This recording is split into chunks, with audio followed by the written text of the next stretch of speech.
And here with us now is Sister Mary Ann Ambrose, who also happens to be the Director of Faith Formation at St. Ephrem's Parish. Thanks so much for being here, Sister. Hi, how are you? I'm good, so you must be tired. Well, it's been an interesting Lent. Yeah, I love it. So it was so nice to see you at St. Rita's because that's where I grew up. That was my parish growing up. That was on Friday. Have you managed to squeeze in any more parishes since then? Yes, on Saturday I was at Most Holy Trinity in Williamsburg, and today Mary of Nazareth in Fort Greene, Clinton Hill. And that makes how many so far? 35. 35 parishes. Okay, so of all the churches you've seen, which one would you say kind of stands out to you?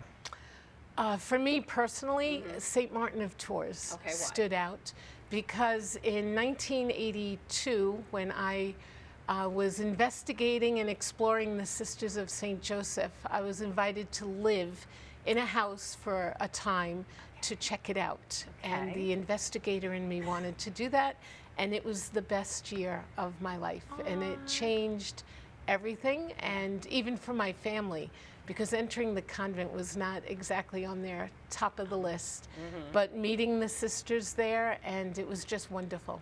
So it's been kind of a personal pilgrimage for you. Absolutely. You've had kind of connections with many of the churches. Yes. Yeah, yes. That's lovely. So as a person, a member of religious life who's been in the diocese for so many years, what did you get out of going on this pilgrimage? Well, for me, it was the ability to take time, which I'm very grateful to the pastor I work for, Robert Adamo, who gave me that time. It would be every day, where are you going today? And then I also had companions on the journey, inviting people to come. So we always had a carload.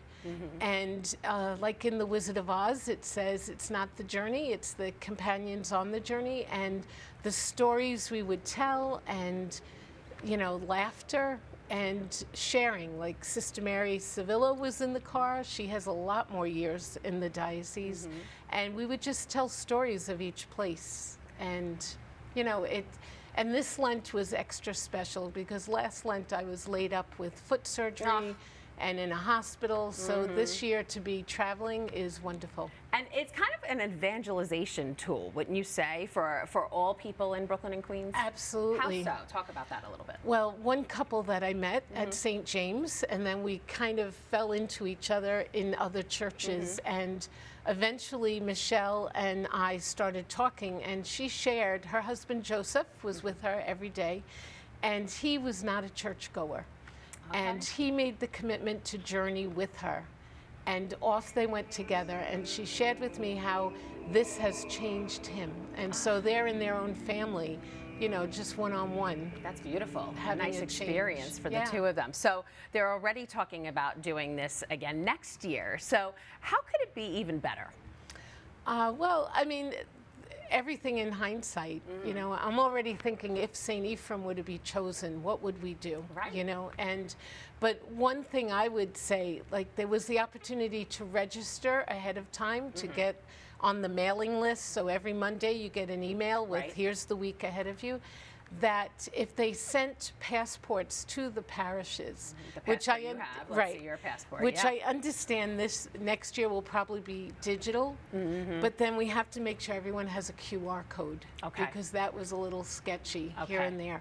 But it was wonderful. People, you know, and people even without passports were excited to be there and just loving it, you know. So. That's wonderful. Well, it's very impressive that you made it to so many churches, and you still have a few more to go. Sister Mary Ann Ambrose.